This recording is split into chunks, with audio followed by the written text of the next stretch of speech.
Wacana pemilihan kepala daerah melalui DPRD menguat menjelang perumusan RUU Pemilu yang telah resmi masuk prolegnas prioritas 2026 dan akan dibahas di Komisi 2 DPR. Partai besar anggota koalisi pemerintah seperti Golkar, Gerindra, Partai Demokrat, PAN, PKB, dan PKS sudah terang-terangan setuju dengan wacana pilkada lewat DPRD dengan alasan ongkos politik tinggi. Terakhir, hanya PDIP yang menolak pilkada lewat DPRD. Di sisi lain, mayoritas publik menolak wacana perubahan sistem pilkada dari pemilihan langsung menjadi dipilih DPRD. Jajak pendapat Litbang Kompas yang dilakukan Desember 2025 menunjukkan 77,3% responden menghendaki pilkada tetap langsung, sementara hanya 5,6% setuju melalui DPRD. Bahkan Senin 12 Januari 2026 di Sumeneb, Jawa Timur, Perkumpulan Badan Eksekutif Mahasiswa sudah memulai demo. Lantas bagaimana untung ruginya jika pilkada melalui DPRD? Kita bahas ya.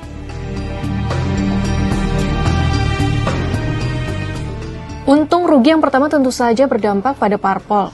Pengajar ilmu politik FISIP Universitas Islam Negeri Syarif Hidayatullah Jakarta, Abakir Ihsan berpandangan jika kepala daerah dipilih melalui DPRD, keuntungan terbesar akan dinikmati partai-partai besar. Daya tawar politik mereka termasuk dalam berbagai bentuk insentif akan jauh lebih kuat. Selain itu, kemenangan menjadi lebih terukur karena bertumpu pada perhitungan kursi dan terpusat pada instruksi pimpinan partai.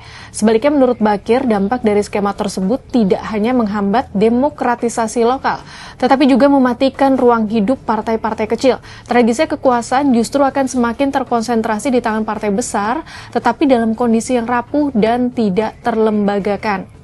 Pandangan lain juga diungkap oleh Kepala Departemen Politik dan Perubahan Sosial Center for Strategic and International Studies atau CSIS, Arya Fernandes, yang menyebut jika masyarakat memang memiliki legitimasi kuat untuk menghukum kepala daerah yang kinerjanya tak sesuai kehendak publik. Sebaliknya, kalau pilkada melalui DPRD, masyarakat kehilangan hak untuk memilih kepala daerah sekaligus tidak bisa memberikan reward atau punishment bila ada kepala daerah yang berhasil atau sebaliknya tidak berkinerja baik.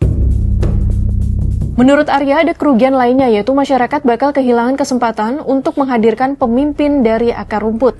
Pada pilkada melalui DPRD, parpol memiliki peran yang lebih besar dalam memilih bakal calon pemimpin. Pemilihan bakal calon umumnya juga didasarkan pada kepentingan elit, bukan keinginan masyarakat. Tidak berhenti di situ, parpol berpotensi untuk membagi teritori yang bakal dipimpin oleh perwakilan dari setiap partai. Pembagian dilakukan untuk menghindari gejolak antar partai jika hasil pilkada didominasi oleh salah satu partai. Dengan begitu diharapkan jatah kepala daerah antar parpol menjadi proporsional. Catatan penting dan peringatan keras soal untung rugi pilkada lewat DPRD diungkap oleh Direktur Pusat Studi Konstitusi Fakultas Hukum Universitas Andalas, Charles Simabura. Ia mengingatkan pemerintah dan DPR agar tidak bermain api dengan hak politik warga negara. Menurut Charles, pemilihan langsung merupakan pengejawantahan kedaulatan rakyat yang tidak bisa direduksi sekadar soal efisiensi anggaran. Kalau upaya itu mau direnggut, reaksi rakyat akan sangat besar.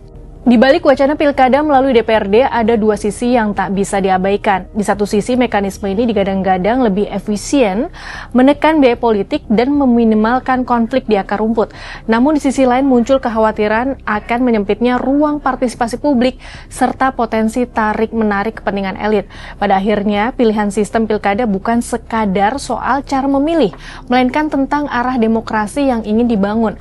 Apakah efisiensi akan lebih diutamakan atau suara rakyat tetap menjadi poros utama?